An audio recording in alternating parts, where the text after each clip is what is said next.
তো hello friends, আমি Sandeep and আপনারা দেখছেন লার্নিং দুনিয়া 2.0 ইউটিউব চ্যানেল। তো ফ্রেন্ডস, আবারও কিন্তু আপনারা যারা প্রাথমিক শিক্ষক নিয়োগ প্রক্রিয়ার 2022-এর টেট পাস চাকরি প্রার্থী রয়েছেন, তো মূলত তাদেরকে উদ্দেশ্য করে আজকের এই ছোট্ট এবং আর্জেন্ট ভিডিওটা এই আর্জেন্ট মোমেন্টে দাঁড়িয়ে কিন্তু ক্রিয়েট করতেই হচ্ছে। তো দেখুন ফ্রেন্ডস, আপনারা অলরেডি কিন্তু হয়তো বিভিন্ন সোশ্যাল মিডিয়া সাইট বা বিভিন্ন গণমাধ্যম বা বিভিন্ন গ্রুপগুলো থেকে জানতে পেরেছেন যে আবারও নতুন করে আমাদের প্রাথমিক শিক্ষক নিয়োগ প্রক্রিয়ার 2022-এর টেট পাস চাকরি প্রার্থীরা কিন্তু গতদিনকেই উপস্থিত হয়েছিলেন সরাসরিভাবে প্রাথমিক শিক্ষা পর্ষদে। প্রাথমিক শিক্ষা পর্ষদে তারা কিন্তু সরাসরিভাবে উপস্থিত হয়ে পর্ষদ সভাপতির কাছ থেকে তাদের ইন্টারভিউ নোটিফিকেশন ব্যাপারটি নিয়ে বেশ কিছুক্ষণ ধরে আলোচনা করেছেন। সেখান থেকে কিছু তথ্য কালেক্টের চেষ্টা করেছেন। দেখুন, সেখান থেকে কিছু বক্তব্য কিন্তু সরাসরিভাবে আমাদের চাকরি প্রার্থীদের জন্য উঠে এসছে। অলরেডি কিন্তু যে বক্তব্য সরাসরিভাবে উঠে এসছে সেখান থেকে জানা যাচ্ছে যে প্রাথমিক শিক্ষক নিয়োগ প্রক্রিয়ায় 2022-এর টেটের জন্য সেপারেট কোনো পরিকল্পনা এখনও পর্যন্ত কিন্তু 100% সিওরিটি নিয়ে তৈরি করতে পারেনি প্রাথমিক শিক্ষা পর্ষদ। অর্থাৎ কি বলতে চাইছি, আমরা কিন্তু এটাই বলতে চাইছি যে প্রাথমিক শিক্ষা পর্ষদে কিন্তু উপস্থিত হয়েছিলেন চাকরি প্রার্থীরা গত দিনে। সেখানে গিয়ে শিক্ষা পর্ষদের সভাপতিকে বক্তব্যটা নিয়ে কিন্তু একটা প্রশ্ন করা হয়েছিল যে আদৌ 2022-এর চাকরি প্রার্থীদের জন্য নতুন করে সেপারেটভাবে রিক্রুটমেন্টের নোটিফিকেশন কি দেওয়া হবে, এই নিয়ে একটা প্রশ্ন করা হয়েছিল। সেই মোমেন্টে দাঁড়িয়ে তিনি কিন্তু সরাসরিভাবে জানিয়েছেন যে এখনও পর্যন্ত কিন্তু 2023-এর টেটের রেজাল্ট প্রকাশের ব্যাপারটি নিয়ে সরাসরিভাবে কোনো অফিসিয়াল আপডেট কিন্তু তিনি পাননি এবং এখনও পর্যন্ত নোটিফিকেশন কবে জারি করা হবে সেই নিয়ে কিন্তু কোনো অফিসিয়াল ডেটও তারা সিলেক্ট করতে পারেনি। এইটাই কিন্তু তিনি জানিয়েছেন এবং তার পাশাপাশি চাকরি প্রার্থীদের তিনি এটাও আশ্বস্ত করেছেন যে 2023-এ কিঞ্চিত পরিমাণ চাকরি প্রার্থী কিন্তু কোয়ালিফাই করতে চলেছে। কিঞ্চিত পরিমাণ চাকরি প্রার্থী কিন্তু নতুন করে কোয়ালিফাই করবে। তো সেক্ষেত্রে 22-এর টেট পাস চাকরি প্রার্থীদের চিন্তিত হওয়ার কোনো কারণ নেই।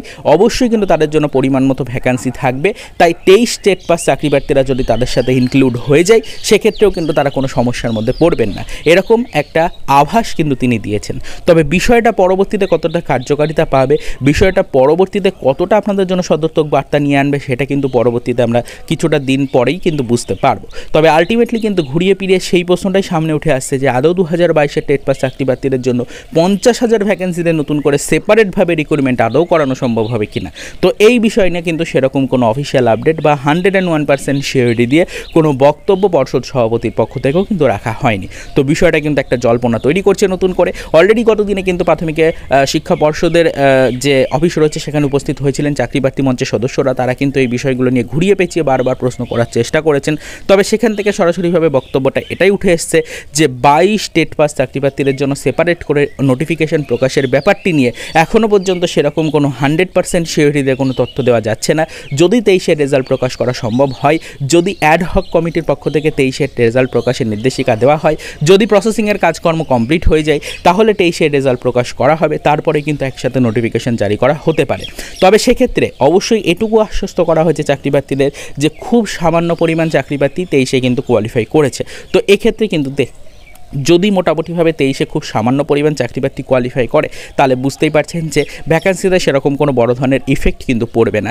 এইরকমই একটা আশ্বাস কিন্তু দেওয়া হয়েছে 22 টেট পাস চাকরি প্রার্থীদেরকে।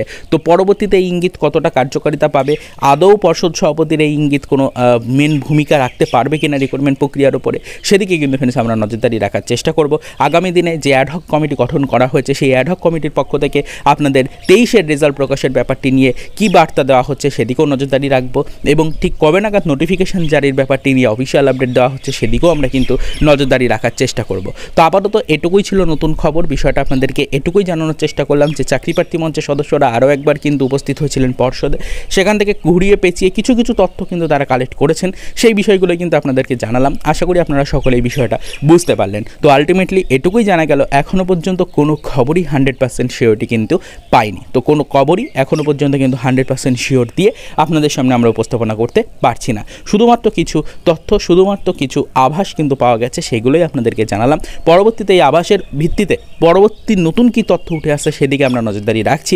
যদি কোনো তথ্য বা ইনফরমেশন পাই অবশ্যই সেটা আমাদের চ্যানেলের ভিডিওর মাধ্যমে ডিটেলসে কিন্তু আমরা আপনাদেরকে জানিয়ে রাখার চেষ্টা করব। তো আপাতত এই পর্যন্তই। চলুন দেখা হবে নেক্সট ভিডিওতে পরবর্তীতে প্রাথমিক শিক্ষক নিয়োগ প্রক্রিয়ায় কিছু আদার্স অফিসিয়াল আপডেটের সাথে।